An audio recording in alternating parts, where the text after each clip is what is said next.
Football has a cruel habit. It finds the most gifted children in the world. It tells them they are special. It puts them on the biggest stages.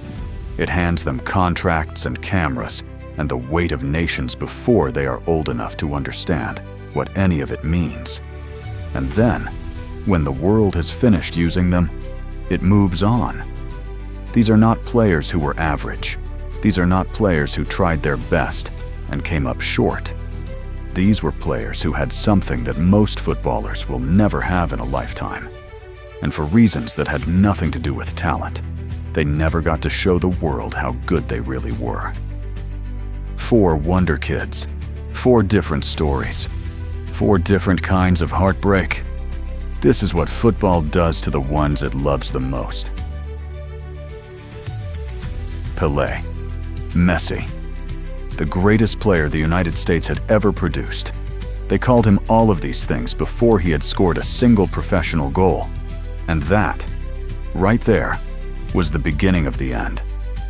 Adu later admitted he was not ready, not mentally, not emotionally. He was 14 years old, playing with and against men in their late 20s and 30s. His teammates were a decade older.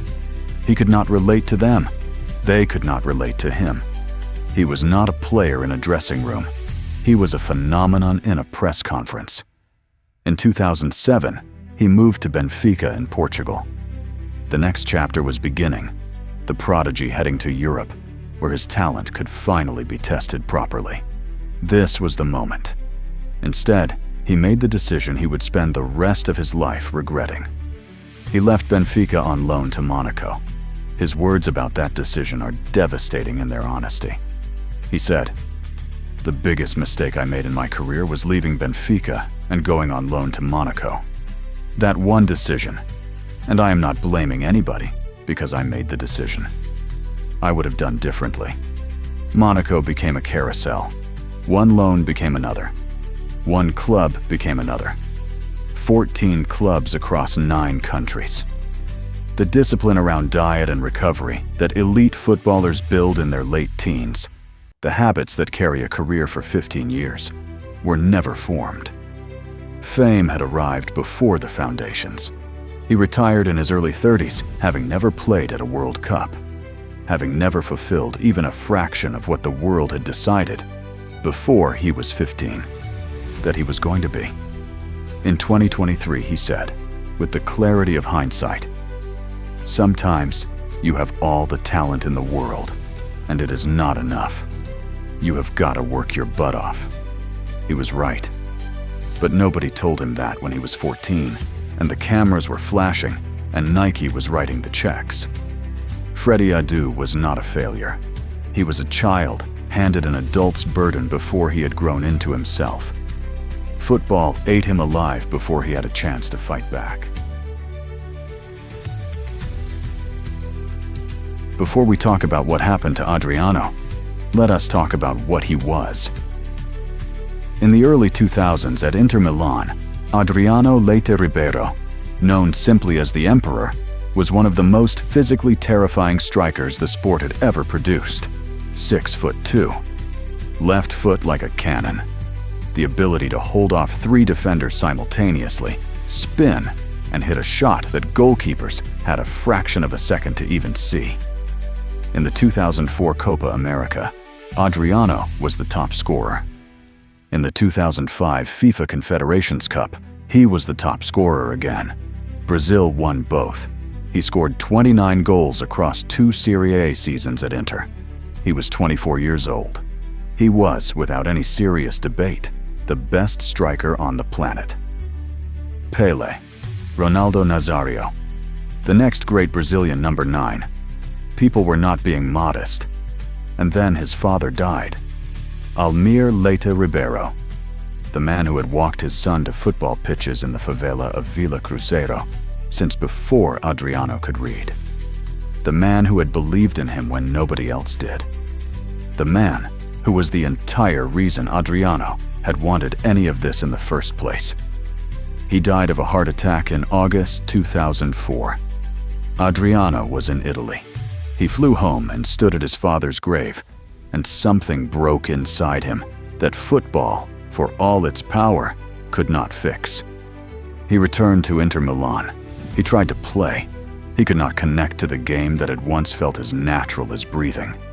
He was alone in a foreign country, grieving, and the mechanisms a 24-year-old from the favelas of Rio had for dealing with that kind of pain were not enough. He started drinking, not casually, not quietly. Every night, wine, whiskey, vodka, beer. He said himself, "I was alone in Italy, sad and depressed, and then I started drinking. I only felt happy when I was drinking. I did it every night." The body that had once been built for destruction became heavy and slow. He missed training sessions. He missed games. The goals stopped coming. The rumors started. By 2007, Adriano had scored 1 goal in the entire Serie A season. 1 goal. The man who had scored 30 in 2 years had been reduced to a single goal by the weight of grief. He returned to Brazil. There were parties in his apartment, stories of nights that lasted until the next morning. People around him who did not want him to be a footballer. They wanted to be close to the money and the name. He described himself in a letter published in the Players' Tribune as football's biggest waste. His own words, his own verdict on himself. But here is what I want you to understand. Adriano did not waste his talent. Grief came and took it. A 24-year-old boy lost the only person he had ever truly played for. And nobody in Italian football, in the entire machinery of a top European club, had the tools to help him carry that. He played his last professional game at 34. He never played in a World Cup. He never won a Champions League. He never became what everyone, including himself, knew he was capable of being. The Emperor, dethroned not by a rival, by a phone call from Brazil telling him his father was gone. At FC Barcelona's La Masia Academy, there is a record that stood for 30 years. The most goals ever scored by a player in the history of the youth academy. That record wasn't held by Xavi. It was not held by Iniesta. It was not held by Pedro or Cesc Fabregas. It was held by Bojan Krkić, who scored 900 goals in La Masia. 900 goals, the most in the academy's history. And when Bojan made his senior Barcelona debut in September 2007, at 17 years and 19 days old, he broke a record that had stood since 1941. He became the youngest player ever to play for the Barcelona first team. The record he broke had belonged to Lionel Messi. The press had a field day. The next Messi. Better than Messi at the same age. The greatest youth product in the history of football's most famous academy. Bojan Krkić had wanted to be a footballer. He had not wanted to be famous. The difference between those two things destroyed him. He could not leave his house. He was 17 years old and recognized everywhere in Barcelona. He could not eat in a restaurant. He could not walk to training without being stopped. He was on anti-anxiety medication by the time he was 18. He was suffering panic attacks, daily, paralyzing, relentless, that he hid from everyone because, in his own words, football isn't interested in weakness. In 2008, he was called up to the Spanish national team. He had an anxiety attack so severe that the federation told the press he had gastroenteritis. He did not go to Euro 2008. He was 18 years old, and his body was shutting down under the pressure of being called the next Messi. He played in the same Barcelona team as the actual Messi. He watched Ibrahimovic and Henry take the positions that should have been his. He bounced Roma, Milan, Ajax, Stoke City, Mainz, Alaves, Montreal, Vissel Kobe. 9 clubs, never once settling. Never once finding a place where the pressure was quiet enough for him to just play. He retired at 32. Not because his body gave out. He was physically fine. He retired because after 15 years of carrying the weight of being the next Messi, he was simply done. He said in his retirement speech, "I wanted to play football. I did not want fame. I never liked excesses, and this was an excess. My body understood that my life was going down a path I did not want." He had described his anxiety to The Guardian 4 years earlier, with words that should be read aloud in every football academy in the world. "Anxiety affects everyone differently. With me, it was dizziness, feeling sick, constant, 24 hours a day. There was a pressure here, pointing to his head. Powerful, never going away. 900 goals in La Masia. Younger than Messi when he debuted for Barcelona. He just wanted to play football. Football had other plans for him, and they broke him." AC Milan, 2007. The most glamorous club in the world at the time. Kaká, Pirlo, Seedorf, Inzaghi. And arriving from Brazil, 17 years old, £24 million. A forward with a nickname that translated as the Duck, because he was born in a city called Pato Branco. White Duck. He had not chosen the name, but it suited him. He moved like water. Fluid, effortless, impossible to catch. In his very first season at Milan, Alexandre Pato scored 9 goals in 20 appearances. He was 17.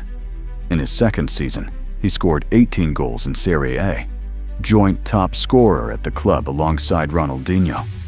He won the Golden Boy Award, Europe's best young player. He had overcome more than most people knew. As a child of 10, playing in the dirt in Pato Branco, doctors discovered a tumor in his arm. For a period, amputation was discussed. He was 10 years old, being told he might lose his arm. The tumor was successfully removed. He recovered. He went back to football. And then he went to Milan and became one of the most exciting young players on the planet. Then came the first injury, a thigh muscle, small, manageable. He recovered. Then it happened again, then again, then a hamstring, then the other thigh, then again, and again. In one period at Milan, doctors counted 16 separate injuries in 4 years. 16. The club's own doctor, Jean-Pierre Mirseman, told the press, "We have sent him all over the world. Germany, America. I have even asked my spiritual therapist to pray for him. No one could explain it. The muscles simply would not hold." Every time he returned to something approaching his best, the pace, the movement, the instinct that had made Milan spend 24 million on a 17-year-old, something tore again. He missed the 2010 World Cup with Brazil because of injury. The one tournament where he would have announced himself to the world that had not yet fully understood what he was. He left Milan. He went back to Brazil, to Corinthians, to São Paulo. The fans who had once loved him turned on him, calling him a celebrity, saying he did not care, saying the money had softened him. He tried Villarreal in Spain. He tried Chelsea. 2 appearances and gone. He went to China for the money because European football had stopped believing in him. He wrote in the Players' Tribune, "What happened to Pato? Why did Pato not win the Ballon d'Or? Why was Pato always injured?" He answered his own questions with an honesty that was almost painful to read. He left home too early. He was not ready. The injuries were not entirely bad luck. They were partly the result of a body being pushed before it had finished developing. And when the muscle problem started, the fear of losing everything made him rush back before he was ready, which made the injuries worse. He called it a cycle he could not break. Alexandre Pato survived a tumor at 10 to become a footballer. He arrived at the greatest club in the world at 17 and scored 63 goals before injuries took him apart, piece by piece. He never played in a World Cup with Brazil, a country that has produced Pelé, Ronaldo, Ronaldinho, Neymar, and Pato was in that conversation for 3 seasons before his body would not let him continue. He played his last professional game at 33.